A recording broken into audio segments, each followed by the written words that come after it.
What if I told you the Draenor Orcs could play as priests, and we finally have the classes available for Dark Iron Dwarfs? How's it going, everybody? My name is Dalaran, having a soda and taking a look at yet another release build on Wowhead for BFA. So hopefully you guys enjoy this video. Let's get right into it. Now, I know that I said there's a lot of things happening here. I literally just looked at the very base stuff. This is my first reaction to everything, so my reaction is going to be pretty raw. I don't really know if it'll affect anything. Now, the first thing we can cover is that there are a few new mounts and a lot of new models available. And of course, we've seen the Forsaken Bat in the past. I actually said it's a really cool mount, but now we have Hippogriff Mountain Elf. Hippogriff Mount Night Elf. I don't know why I said mountain, but it looks like almost like a armored version of the Hippogriff mounts that we saw. I think this is a lot similar to what we saw with the original Tigers that you can ride. I almost want to say this is a PvP version, or it's going to be like almost Warden-like mount. Looks overall awesome. I don't really see Hippogriffs that much, and I really like the blade over the brow for Hippogriffs. Looks awesome. Then there's a Dark Hound mount, and they're saying likely a vicious version, a PvP version for the Dark Iron Dwarfs, which looks awesome, to add a wolf mount. And a lot of people are guessing that this will be the mount for the Horde with the Magho Orcs. This is probably the biggest mount I think they have so far, and on a Tauren this is going to be even bigger. I'm actually really digging the chains and the red eyes. Overall, awesome looking thing. Then there's a bunch of Dark Hounds, as there's many variations of them. I'm not really sure what that is all about. And eventually we come around to something interesting. So the Void Gods and the Old Gods, or Void Lords, or whatever you want to call them, mostly the Old Gods like N'Zoth, Yogg-Saron, I don't know any other ones actually, but they're in a way are coming back to, and the whole idea of Old Gods is coming back to BFA. I'm pretty sure that they're gonna tie it to be like the ultimate bad guys, and apparently there's a fight at 90% health. There's gonna be projections of Yogg-Saron and C'Thun. That's the other one I forgot. Yogg-Saron and C'Thun. Now, I didn't play way back in the day, and this is the one from Legion, Il'gynoth, I think. I forgot what that one exactly is, but it's kind of cool to have all this god stuff coming back, old god stuff. This is just projections. I'm interested to see how BFA wraps it up and how they'll kind of, because I'm pretty sure they will introduce the old gods towards the end. I am interested in how they'll do it. It's interesting to see all the different reuse of the, say, models in the past. And it's kind of funny how in Legion they kind of reused Illidan and a lot of the TBC stuff and Sargeras, and reuse a lot of the same demons and same enemies that we're fighting. Mostly kill Jaden, but here it looks like in BFA, I would just wonder how many more things they'll reuse. Then we got a few more class changes happening to a bunch of classes, and I want to take a look at them in just a moment. What I'm going to do is scan over the whole thing because there's a lot of stuff, talk about the important ones, and hopefully remember to include them in the video. Oh, you know what we actually got? We got a lot of Azurite traits too. I was thinking it was just going to be class abilities, but there's also Azurite traits. What I think I'm going to do right now is what I said earlier, go over the main class changes and not really talk about the Azurite stuff quite yet, and then really take a look at the Azurite stuff maybe in a separate video to see what are some of the different benefits. So I think that'll be the better way for me to do this, to separate these things, because that'll be, I mean, the videos are just going to be all over the place otherwise. Abilities like Hibernate are a lot more mana intensive, and Rebirth now actually has a 2-second cast, so it's really similar to the same ability that the Warlocks have with their Soulstone. A very interesting change in terms of for evocation, in terms of how it reads. Instead of saying returns 100% of your mana over 6 seconds, increases your mana regeneration by 900% for 6 seconds. So maybe there's a way that you can maybe play with your mastery or some sort of a mana recovery rate, and you can make evocation kind of happen faster. Again, could be very heavily inspired by gear, or maybe certain Azurite pieces that you maybe can take. So that's interesting. It looks like they're giving all paladins the same Avenging Wrath, and as far as you can see, it's still a 2-minute cooldown. What it does is increase your damage, healing, and critical strike chance by 20%. So no longer do you have like 35% damage done, 35% healing done, it increases your damage and healing by flat 20%, and increases your crit chance by 20. So that it's more about crit based. I guess it's just something about Blizzard numbers. Maybe Paladin will start stacking crit in the future. Apparently Unbreakable Spirit is also being granted to other specs as well. There's going to be a lot for me to take a look at. Alright, so some of the small changes we have for rogues. Vendetta no longer has that 40 energy plus 40 energy over time. Just generates 60 energy over 30 seconds, which is overall less energy. Blade Flurry causes your single target attacks to strike nearby enemies for 45% normal damage. Blade Rush deals physical damage and 60% of attack power to all nearby enemies. While Blade Flurry is active, damage is increased by 100%, generates 25 energy over 5 seconds, so the same as per usual. Oh, and then there's a few Azurite traits. No, all four. Oh, okay, let's read them real quick. Azurite traits. Dead Shot. Between the eyes increases damage of an explicit shot by... You know what? This is just a Lego. This is a Lego being incorporated kind of into an Azurite trait. That's actually pretty cool.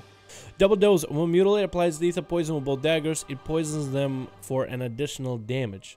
When Mutilate applies lethal poison with both daggers, it poisons them. So I guess you would want to have Envenom rolling ahead of time. So I think I covered everything that was super important for most of the classes that I play and most of the classes you guys would see on the channel. But we do have a few things more to take a look at, mostly at Holy Paladins, Red Paladins, and Tank Paladins. They changed up their talents, apparently plenty. I'm not quite sure exactly what they changed in particular, but there's a few talents. Like new talent for a Paladin is Avenging Crusader. You become the Ultimate Crusader of Light, increasing Crusader Strike, Judgment, and auto attacks by 30%. Crusader Strike, Judgment, cooldown is... So basically they brought melee wings to Paladin so they can heal. So that honor talent is actually just becoming a talent. So I'm guessing it's for Holy. It has to be for Holy. I'm just not quite sure exactly where they're gonna put it because I don't see it anywhere. Topless Tower is a legendary effect. Lighterdon has a 50% chance to grant you Avenging Wrath for 10 seconds. That's, I guess, pretty unique. And then Shaman, you have a lot of Shaman abilities too. Elemental Attunement, Elemental Power. Spells cause an elemental overload. You gain 2% haste for 10 seconds, stacking up to 5 times. Gaining a stack does not refresh the duration. Oh, that's almost like a trinket type of effect, but now as a passive to your class. And I'm pretty sure they're... Yeah, I'm pretty sure none of their talents got changed up either. Enhancement and Elemental are both going through some changes, but that's about as far as I want to go there. Because from there, I'm just going into a realm of classes I don't fully understand. Unless they are rogues, I don't really want to dive in unless I do my research ahead of time. So maybe I'll save that for another video. Now, I know I covered a lot, but lastly, we finally have a little bit of an idea. Oh, this is also something else to add. We also have a little bit of an idea what Azurite stuff will look like. I think I'll save that for another video talking about the Azurite stuff and some of the things we can take a look at. So what we see right here actually is Dark Iron Dwarfs have classes revealed. Now, a lot of people knew they could be Paladin, but what else could they play?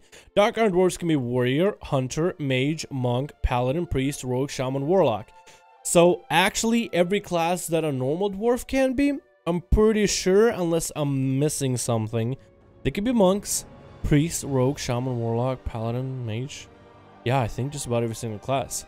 I'm just kind of going on the top of my head, but so far that seems what it is. And then we have the Magha Orcs. Now, the Dark Iron Dwarfs are exciting in their own way, but they have a lot of classes that they possibly could play, and of course they can play Shaman.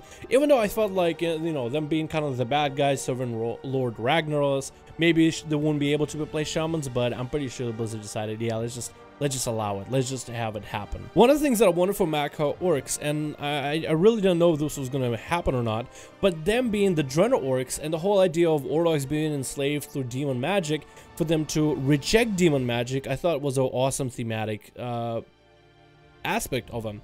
If that was part of the thematic appeal, I would be happy. And it looks like you can't be a Warlock as these guys at all, but you can be a Priest. So Warrior makes sense, Hunter makes sense, Mage makes sense, okay. Monk, sure, they're warriors. Rogues, yes, they're just like any other orc. Shaman, of course, but Priest is the one that's weird. But when I think about it, at least this is how I explain it to myself.